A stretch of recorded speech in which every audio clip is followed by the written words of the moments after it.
title of this episode is Depleted Blackhawks Personnel and its consequences. What's going on? What happens? Sure, you can go and point to all of this lack of offense that we're talking about. And sure, guys like Taylor Hall, Andreas Athanasiou, Anthony Beauvillier out, even Tyler Johnson right now, that plays a factor in it. But there's other things that come under this umbrella, guys. And one of them is someone like Lukas Reichel. And to me, they've tried everything, and it looks like he could use a stint at Rockford, but he can't be at Rockford because they have so many damn injuries, and someone's bound to get injured again on this last swing before the All-Star break that he needs to sit up, even if it's in the press box, and watch here, guys. I want to know your take on Lukas Reichel here, and do you think it's a product of some of these injuries piling up, why he hasn't gotten that, send down to Rockford yet? I'll turn this one right over to you, Ron. You've got some things to say on Lukas Reichel, I'm sure. No, I think with Reichel, it really, I think it's a day late and a dollar short on sending him to Rockford. I think the Rockford stint needed to come much earlier in the season than it has to this point. I agree with you, Johnny. I think the injuries certainly complicate things.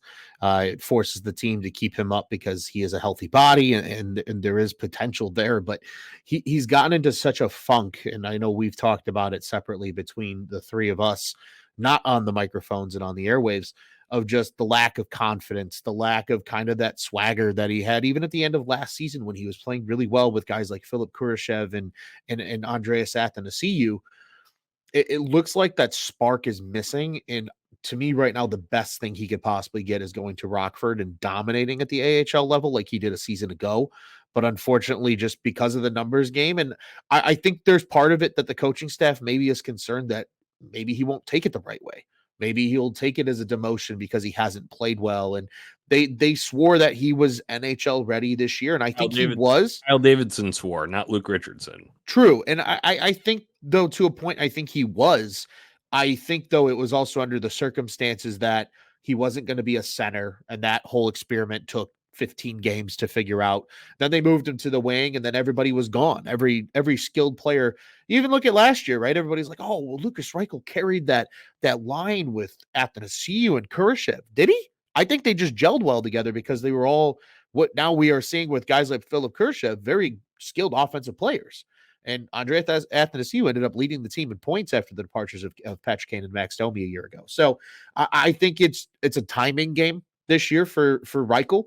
I think he could have used the stint a lot earlier in the season. They wanted to give him a chance. And then by the time they were like, yeah, maybe he could have used that, the chance was gone because of the lack of healthy bodies, Johnny. Well, I have a question then that brings up. Now you've tried all of these different methodologies here this season. You tried the prop up. Kyle Davidson tried propping him up as high as he could, right? And saying he was going to be a center and he's a for sure NHL ready player. And that was all great and fine during training camp. We all thought, hell yeah, that's great to hear because that means we're taking another step here with one of the young pieces of this rebuild here. And then Luke Richardson tried moving him off the wing, off of center and to the wing, and that didn't really get the response that you're looking for. And then he moved him down in the lineup further, and that's kind of where he's been residing and not really showing many flashes here. Then he gave him the tough love, and he did give him a healthy scratch earlier on in the season. And now he's reverted. He came back and was in that lower depth role, and now he's back to the healthy scratch methodology here. Now, this is where I put that the injuries are kind of forcing his hand here, and that they would love to, Ron. I don't think it's a day late, dollar short. He's still two-way on his deal.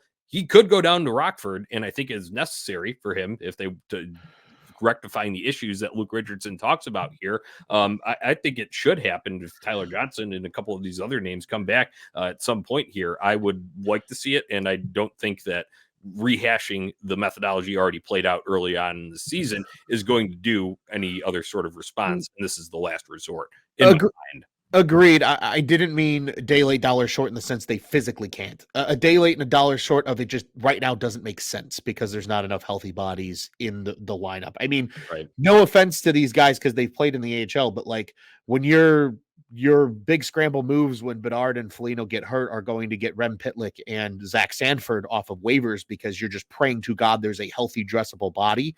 I mean, that's where really it is in terms of the forward depth. I agree with you. They still can, and I think as soon as somebody's healthy, he's going to Rockford, and I think that's the best thing for him. I just think right now they're just caught in this terrible cycle of the schedule between the amount of injuries and just needing the health, especially on a road trip. I think that just complicates it even more because of logistics. Right. That he's going to be with the team at least until they're on to the break, and through that All-Star break before returning to the United Center on February 7th. Yep, there you go. A consequence of the Blackhawks depleted personnel there. That's where I would ramp this. Yeah, comments on Lukas Reichel, Tony?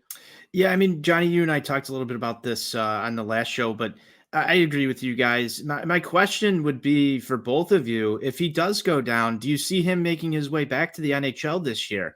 I mean, at this point, you need to just give him some sort of stability. If he starts to play well down in the AHL, I can see the rationale for bringing him back up, but I think there's a second layer to this. He's more talented than some of these other guys that we're talking about. And he's got a lot more just development to do in order for him to be a key cog in this Blackhawks machine moving forward. I would say just scrap the year then. If you're going to send him down, that's just my personal choice. If you send him down, let him just ride it out in the AHL and gain that confidence back and come back next year instead of trying to force something again, because it feels, at least at this point, his game just doesn't work at the NHL level. As you said, they've tried almost everything already. So I'm curious what you guys think. Do you think he winds back up in the NHL if he goes down and puts up a bunch of points in a 2-3 week span? Do you think it's quick, or do you think it needs a lot more marinating? It's a good question, and I do think that he would return, though, because you saw even last year he bounced a couple of times, and I know that was probably part of their development plan at the time for him. But Rockford's schedule gets bunched, right? They play on some weekends where it's like they'll play like a Thursday and then a Friday and Saturday, or you might have like your random like one-off Monday or Tuesday games, but it gets bunched to weekends, it feels like. So I do think with those breaks within Rockford's schedule, it would make sense if he did show some life and some more confidence in his game to bring him back up in between some of those, just to see if you could have a little more confidence when you do put him back out on there, because it's not like he wouldn't fit back in the lineup. It's like I guarantee they're probably gonna have some more injuries, and like you had said, he's probably more skilled than some of these depth guys that are hanging around in the bottom six of the lineup. So I understand where you're coming from giving him some like sort of like bedrock of foundation and stability there, but at the same time, some of the other issues that we're talking about here could be at play further on in the season, because you got to remember we're in January right now. This thing's going until mid-April anyway. So